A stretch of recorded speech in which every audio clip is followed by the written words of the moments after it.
అందులో భాగంగానే ఈరోజు రేపు ఇక్కడ దాదాపు 2 లక్షల క్యూసెక్స్ వాటర్ వచ్చే అవకాశం ఉన్నందువల్ల ఈరోజు నుంచే మనం ప్రివెంటివ్ మెజర్స్ భారీగా తీసుకుంటున్నాం. ముఖ్యంగా పోలీస్ శాఖ నుంచి SDRF సిబ్బంది, అదేవిధంగా APSP దాదాపు 100 మెంబర్స్ రాబోతున్నారు. ప్రతి గ్రామంలో ఈ మున్నేరు నదీ పరివాహక ప్రాంతంలో 40 గ్రామాలు ఉన్నాయి. 40 గ్రామాల్లో కూడా ప్రతి గ్రామంలో పోలీస్ సిబ్బంది ఉండడం, అదేవిధంగా ఒకవైపున కమ్యూనికేషన్ కావచ్చు, మరొకవైపున ప్రజల్ని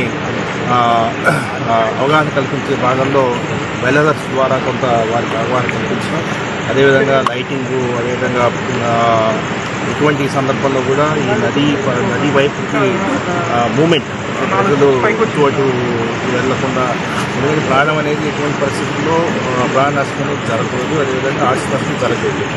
సో దాన్ని మనం బేసిస్ చేసుకుని ఈరోజు గౌరవ శాసనసభ్యులు అదేవిధంగా కలెక్టర్ గారిని చూస్తున్నాము.